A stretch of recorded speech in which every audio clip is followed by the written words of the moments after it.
ok Abdoul Aziz dañuy daal di jublu ci waxtaan wi ak kii di Alioune Diop c'est la chronique archive.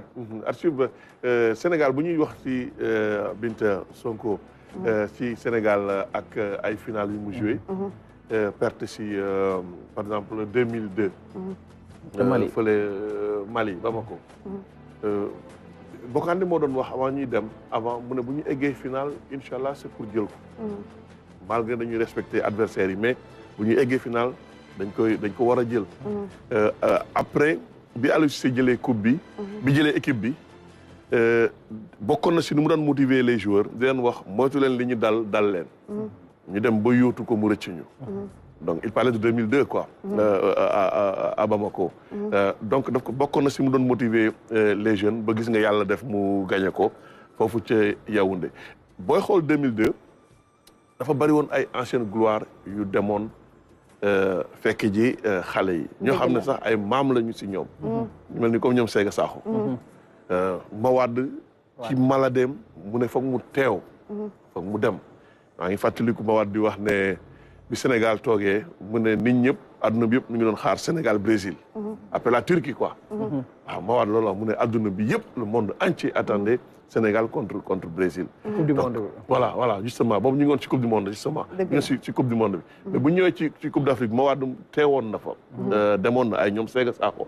fekk mu feebar sax voilà fekk mu feebar ma waat dafa fekk mu feebar. ko Sénégal dem na final rek damay dafa fekk mu feebar voilà dafa fekk mu feebar nit ñi gis nañu ni ñu ko doon téye mais il fallait que mu teew donc 2002 ni ñu coupe bi rëccee mu metti woon ñu trop Cameroun gagné woon ñu série de penalty ñenn ñi dañuy wax ne ñi raté bi ñuy ñëw seen kanam c'est comme si reflété woon vraiment je ne sais pas. li ñu doon stressé daal. voilà stressé très bien stressé. ñu joué ko amoon équipe bu baax a baax. la génération 2002 voilà 2002 Salif Diao gis nga. Bruno Metsu ak Bruno Metsu. le numéro 10. voilà et le 15. Fadiga et puis da ngay gis ne équipe bi dañuy wax ne état d'esprit bi fa nekkoon. c'était exceptionnel. c'était exceptionnel. loolu la ñuy seetlu tey jii ci équipe bi en termes de sérénité. Sonko attiré na sama attention ci loo xam ne dinaa ko wax ci kanam tuuti ci à l'antenne de Radio Sénégal joueurs yi xam nañu mission bi ñu ne ci mission la ñu nekk. voilà gis nga mu ne raar lu ndaw rek la ñuy jubilé quoi. donc en 2000 voilà def ni voilà justement donc ñoom El Hadj Diouf bi nga xamee ne toll nañ ci ba raté loolu final boobu en 2002 vraiment amoon nañu déception amoon nañu blessure. lool te c'est le football. il y a pas de problème da ngay perte di gagner la preuve bi xale yi di gagner ñoom ñu ngi fa teew. te incha allah dinañ fa teewaat ñoom bii yoon. te ñu ngi ñaan yàlla vraiment yàlla may ñu ndam li foofu ca Maroc Binta. mbir yi par génération la leg la. comme ni nga ko waxee 2002. ñoom Maguette Wade. ñoom Amana Roger Mendy. et les autres étaient présents. ci wetu génération boobee ñoom El Hadj Diouf et cetera. bi la yoon nous sommes en 2026. gis nañu El Hadj Diouf Tony Silva. Lamine Faye Mamadou Niang ñoom ñëpp égal Lamine Diatta ñoom ñëpp itam ñooñu taxaw gunge les Lions di célébrer ak ñoom di leen encourager. ce qui est véritablement magnifique. alors wax na ko un peu retracer l'histoire de cette belle équipe du Sénégal 4 fois en finale mais les 3 autres nous ont beaucoup appris. on allait quand même affronter une équipe du Cameroun boo xam ne dafa jógee gagné CAN 2000.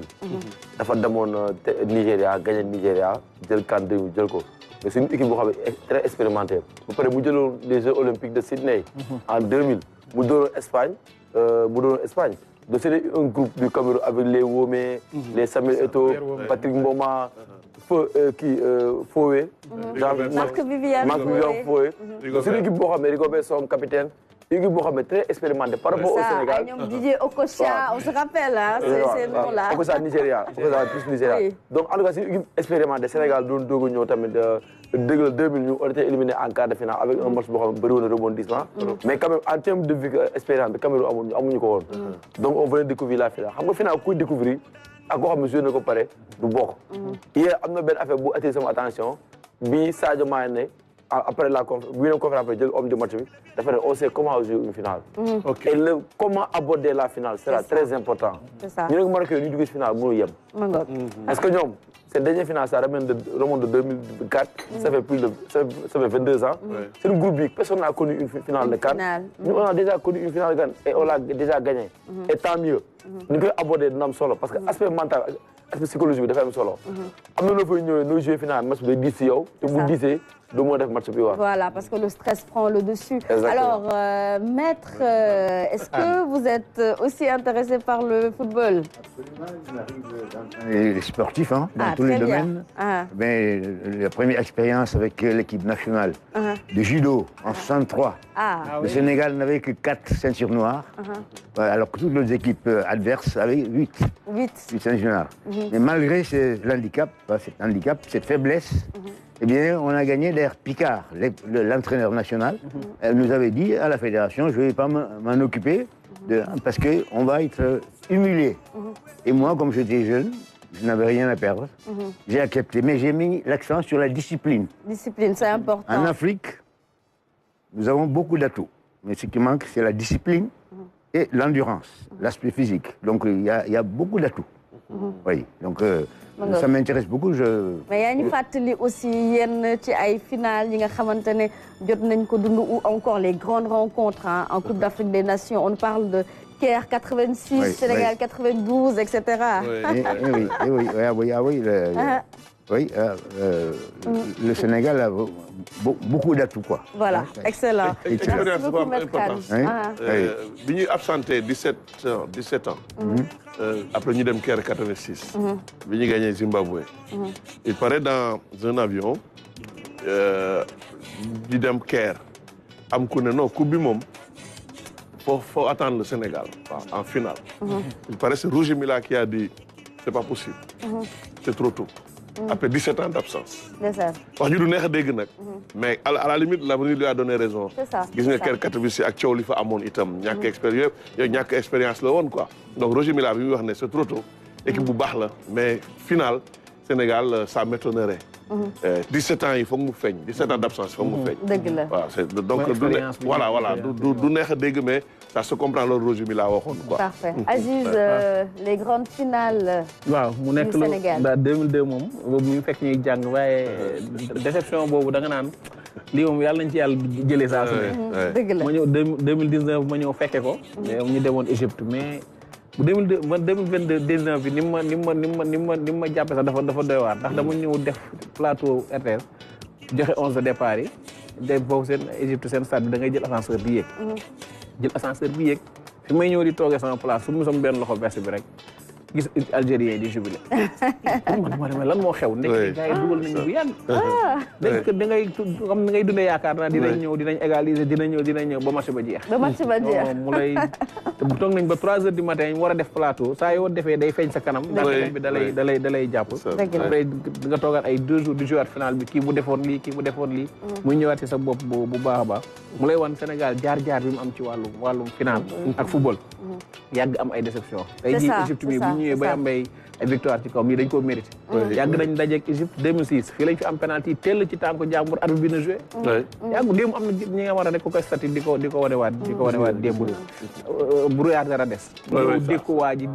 dékku ko Tunisie dékku ko ñu ñëw stade bi am brouillard fexe ba gañe la fa Nigéria Kano nga dem jékki-jékki fas yi dugg ci biir terrain dañu yàgg dund injustice yàgg sonn ci sport te luñ ci am nii dañ koo mérité dañ koo liggéey ba permettre tey jii ñu yegg fi ñu yegg fi biñ koy jël ci Cameroun ñaata yoon lañ dajeeg moom mu sonal ñu ñëw fii sonal ñu jaay saa yi ñu dajeeg moom mu gañe ñu 2017 mu ñëw gañe ñu ñëw dëkkam jël fa Coupe d'Afrique loolu moo lay wan tey liggéey bi nga xam def nañ ko te di ko féliciter tamit les formateurs. C'est ça, c'est important. ci formateurs yi centre de formation yi nga xam ne moom lañ implanté fédération kii nga xam ne taxawal na ko fi ay ñoom centre yu bëri yoo xam ne taxawal na ko fi mu lay wan tey ji liggéey bi nga xam ne def nañ ko ci ba la formation des formateurs ba permettre tey ji résultats yi nga xam ne am nañ ko ci mu nekk lu am tout à fait parce que Sénégal yàgg nañu wax que c'est une grande nation de football Sénégal yàgg na xarañte fa wane na ko fu ne lenn rek moo doonoon suñu cat ñàkk am cette étoile là koo waxal rek mu ni la yow ana moon la an sa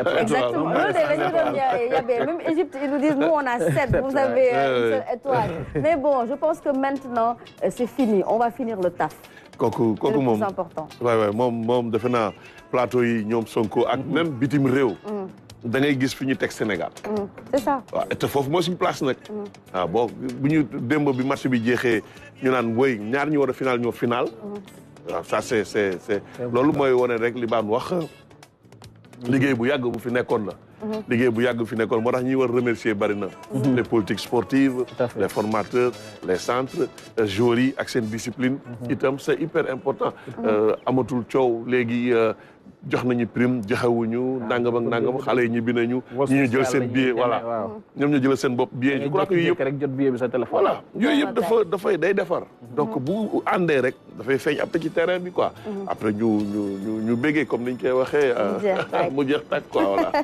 merci beaucoup en tout cas Alioune Diop mbégte bu wér a wér la ñu amoon di la déglu ngay revenir sur ces grands moments du football sénégalais alors mbokk yi léegi nag dañuy jublu ci waxtaan wi ak suñu gan gu njëkk